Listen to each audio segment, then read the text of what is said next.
D5K11, again, this is something that really, this has changed. Do you think it's time to move away from the old political dynamic? I feel like in a normal story, alliances would come and go, allegiances would change. Like, that's why the story of patch 5.1 was so enjoyable to people, I think. Like, it really felt in the story extremely plausible that Lorthamar was going to join the alliance. And that was cool because it felt like shit was changing. When you go and look at, like, Game of Thrones, like, why did people enjoy that book? Why did people enjoy the rest of that series of books? Is it because George is just sitting there describing an awesome epic battle scene? Yes. Definitely not. It is 100% characters, their motivations, whenever their heart is in strife, and political moving and shaking, and plans within plans.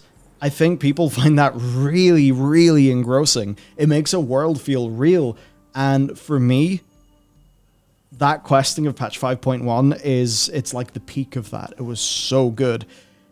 And now it's an interesting enough situation because with cross-faction and with the peace existing, and I think actually being entirely abided by both sides, they open themselves up to change things a little bit. Like, if you wanted a third faction of people who came from both of the other two factions and were pissed off and wanted to start their own power block, like, Blizzard could do that, right? They could actually have things, move and shake. Now, for gameplay reasons, they can never say, this race has joined that faction. They can never do that.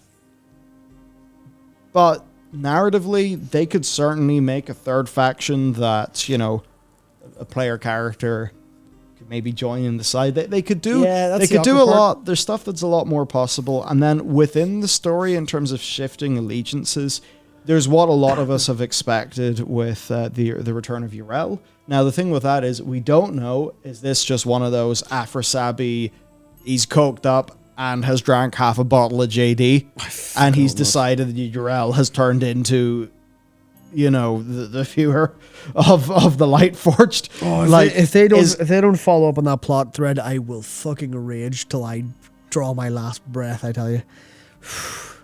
Because you could totally...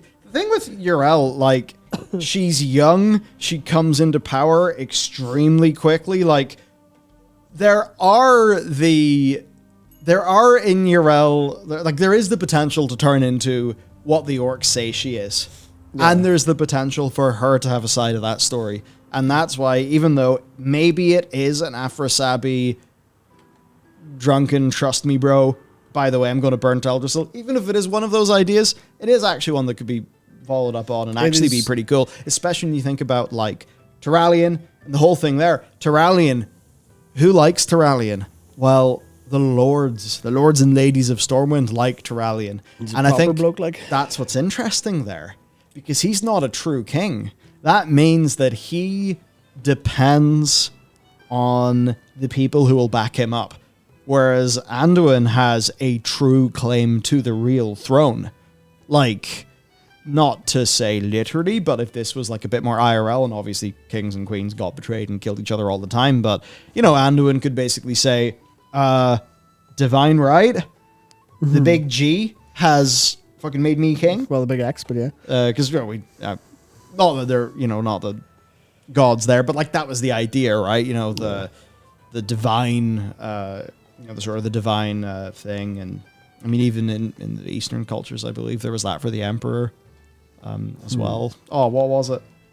There's a phrase that describes it. Thing of heaven?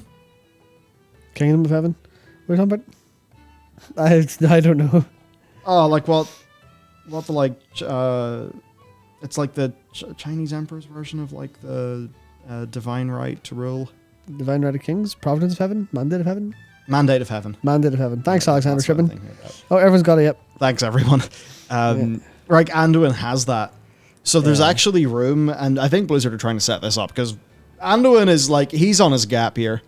Yeah, which is pretty unreasonable for a king, but, Well, then that's the thing, because it's like, well, even if you're to think about, say, the certain situation, a certain Viserys Targaryen finds himself in, within House of the Dragon. Don't understand this Yep, reference. Matt will not know a fucking thing I'm saying. He's in a situation where it's like, my heart is sore, but I don't get to do the thing that I actually want to do because I have the burden of king, and that means I have the responsibility to do these set of things. So for Anduin, he's seen that and been like, fuck off. In his head, probably thinking, all's good with my bro Terralion. Look at him, he's a big chandelier man, and I like the light too. Now what happens when he comes back and the nobles think, oh, so the little lord there, he just gets to rule by default because of his dad? But this Terralion guy's the regent and he depends on us, so we prefer Terralion. Yeah. So that's just to say that, look, you can do an Azeroth political thriller, Blizzard. God damn it. It was actually pretty cool when you did it in patch 5.1, so please do again. Yeah.